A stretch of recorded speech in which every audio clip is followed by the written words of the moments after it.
if you want to make it in this business, then you have to learn to kill.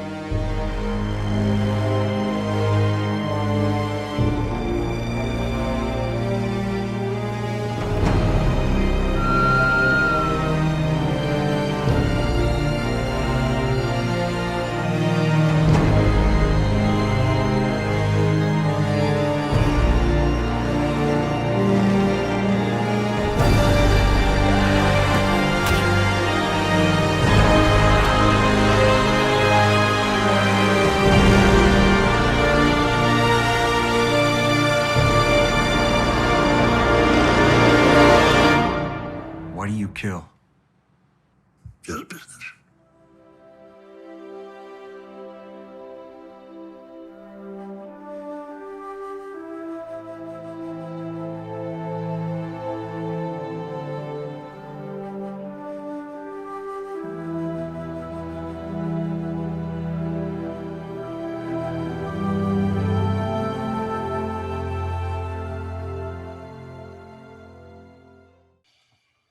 Brian, Hello. what's going on, man? Jeff in Vegas. Nice to meet you. Nice to meet you too. Excellent. Thanks for talking to me about Adverse. Yeah, thanks for having me. I love the film, man. Really, really dark and gritty, and I love that it's an LA story. You know, I think LA is so fascinating. It's got so many stories in its underworld and its underbelly at night, and I thought that's what I love about this movie. It's all at night, you know, all these. So, well, as writer and director, are you a fan of hard-boiled crime stories? I am. I'm a fan of that neo-noir. I'm a fan of a lot of the old noir. I love all of these different types of gritty type of films. And obviously to show Los Angeles as not the sunny palm trees and beaches type thing, but to show the grittier, darker side was an important thing for me. So yeah, I love all that. Yeah, I love how your main character, Ethan, he's a rideshare driver. And they always say that, you know, New York is a city that never sleeps. Well, LA goes to sleep because when you go downtown, it's like deserted, right? So a lot of this movie takes place downtown at night where it's like a graveyard. So I just think that's such a great element to the movie. It definitely sets the world building mood for what the story is about too, in that regard, to show that darker, grittier side. And it's a revenge story, right? Essentially. It's essentially a revenge story. You could definitely put it that way, or it becomes a revenge story. It's a drama, it's a thriller, it's a number of different things. But yeah, you could classify it as a revenge film in a sort of way. And you know, as Mickey Rourke, what a legend! You know, I mean, it's worth it just to watch him in this movie. A look or a demeanor. I mean, the man's a genius. Do you have a favorite story from the set with Mickey Rourke? Oh my goodness, I have a lot of great stories that Mickey told us about. I'm just trying to think of which one in particular. He's always had some fascinating stories talking about his time doing baseball and how he coached Andy Garcia, and how he worked with a lot of different other actors and people that he taught them baseball who are now known actors in the business. And he also talks about just how his character for this role came to be.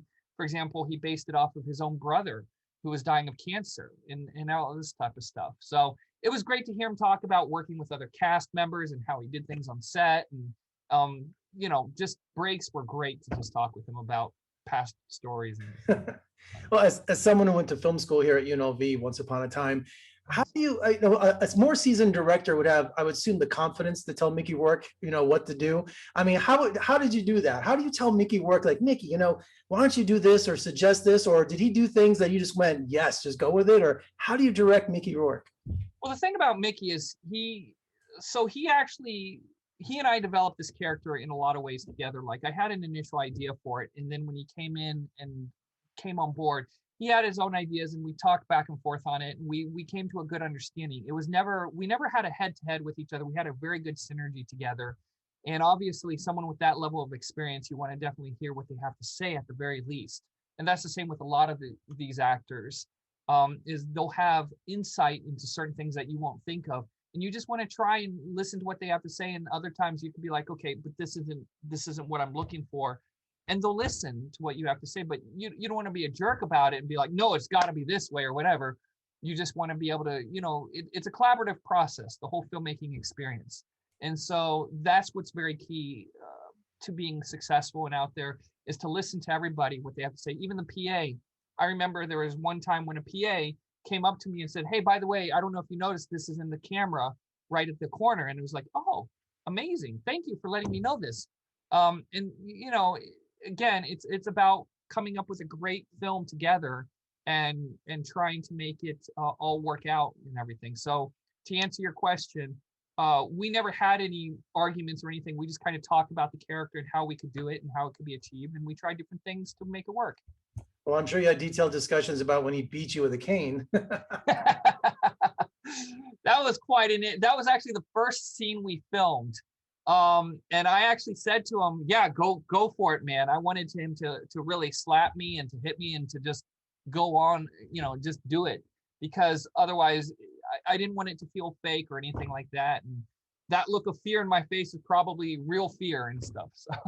Well, did you put your trust in your AD for that, or how do you direct yourself? It seems complicated. Well, for directing myself, it's obviously you set up the camera angle, you have a person that's placed in for the shot and how you're going to lay it out.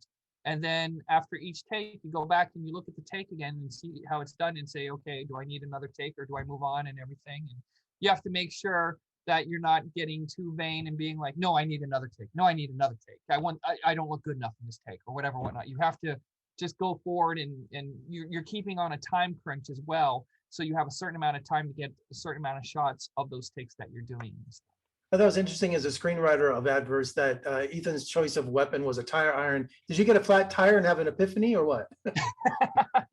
It's just something that, you know, everyone's got a tire iron to some degree. I mean, in the back of my car, I have a tire iron, you know.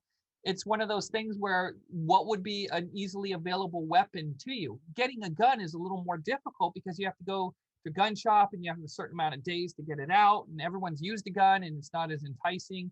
You could use other things like a hammer and other things, but again, a tire iron is already in the back of your car. And so why not?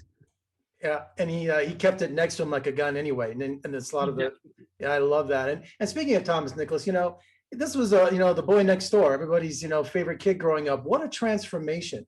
I mean, you couldn't get any further from Rookie of the Year than his character in Adverse.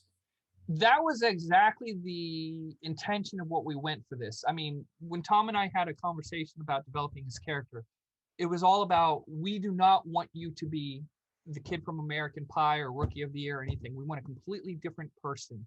So he worked so hard on this role. He worked out every day really intensively.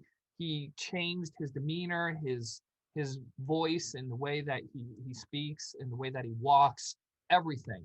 And the way that he styles his hair. I mean, literally, I was like, let's do something you haven't done before. Let's slick your hair back and everything like that. So it was definitely a very different approach to the character. And I think it really worked out well because we didn't want people to go, oh, this is a guy from American Pie. We just want people to concentrate on the character itself.